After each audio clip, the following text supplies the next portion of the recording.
कृपया हमारे creations channel को सब्सक्राइब करें और वीडियो को लाइक करें और घंटी का आइकन जरूर दबाएं। बढ़िया से बढ़िया जल्दी। एक घर में 3 भाई और एक बहन थी। बड़ा और छोटा पढ़ने में बहुत तेज थे। उनके माँ बाप उन चारों से बहुत प्यार करते थे, मगर मझले बेटे से थोड़ा परेशान थे। बड़ा बेटा पढ़ लिख कर डॉक्टर बन गया, छोटा भी पढ़ लिख कर इंजीनियर बन गया, मगर मझला बिल्कुल आवारा और गवार बन के ही रह गया। सबकी शादी हो गई। बहन और मझले को छोड़कर दोनों भाइयों ने लव मैरिज की थी। बहन की शादी भी अच्छे घराने में हुई थी।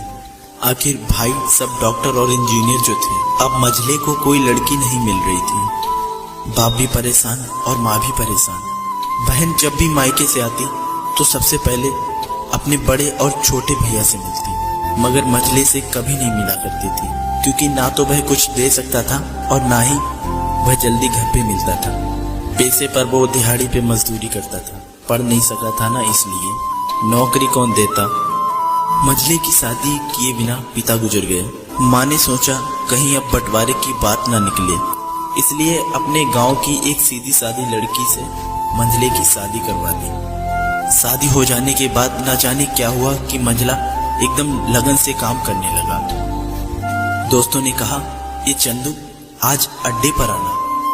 चंदू ने कहा, आज नहीं फिर कभी दोस्त। दोस्तों ने कहा कि शादी के बाद तू जैसे बीवी का गुलाम ही हो गया हो। चंदू बड़े प्यार से बोला, अरे ऐसी बात नहीं है, कल मैं अकेला एक पेट था, अपने रोटी के हिस्से कमा लेता था, अब 2 पेट हैं। घर वाले नालायक कहते थे तो चलता था, मगर मेरी बीवी मुझे नालायक कहे तो मेरी मर्दानगी पर एक भद्दी कालिक है। एक पत्नी के लिए उसका पति एक घमंड और एक उम्मीद होता है। उसके घर वालों ने भी तो मुझ पर भरोसा करके ही अपनी बेटी दी होगी, फिर उनका भरोसा कैसे तोड़ सकता हूँ। कॉलेज में नौकरी की डिग्री मिलती है और ऐसे संस्कार सिर्फ माँ बाप से मिलते हैं। इधर घर पर छोटा और बड़ा भाई और उनकी पत्नियां मिलकर फैसला करती हैं कि जायदाद का बंटवारा हो जाए, क्योंकि हम दोनों लाखों के बराबर कमाते हैं, लेकिन मंझला ना के बराबर कमाता है। ऐसा नहीं होगा। माँ के लाख मना करने के बाद बंटवारे की तारीख तय होती है। बहन भी आ जाती है, लेकिन चंदू है कि काम पे निकलने के लिए ही बाहर आता है। उसके दोनों भाई उसको पकड़कर भीतर लाकर बोलते हैं कि आज तो रुक जा, बंटवारा कर ही लेते हैं। वकील कहता है ऐसा नहीं होता है, साइन करना होता है। फिर चंदू अपने भाइयों से कहता है, तुम लोग बंटवारा करो, जो मेरे हिस्से में हो वो मुझे दे देना, मैं शाम को आकर अपना बड़ा सा अंगूठा चिपका दूंगा पेपर पे।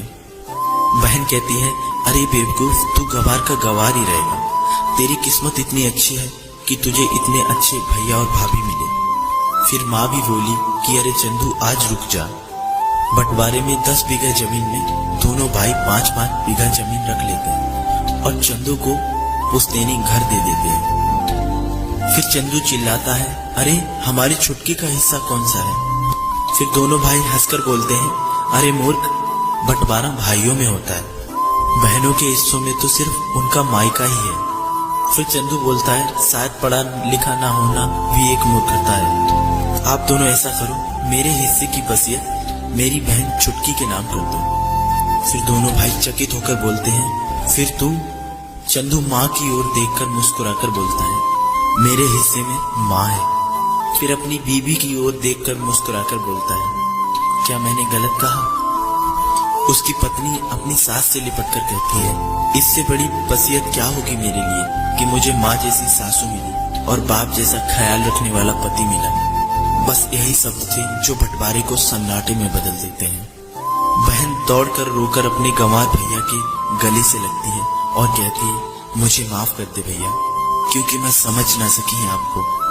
चंदू अपनी बहन को बोलता है कि इस घर में तेरा भी उतना ही अधिकार है जितना हम सबका है। मैंने माँ का चुनाव इसलिए किया क्योंकि तुम सब मुझे याद आओ, क्योंकि ये सब वही कोक है जहाँ हम सब लोगों ने 9-9 महीने गुजारे हैं।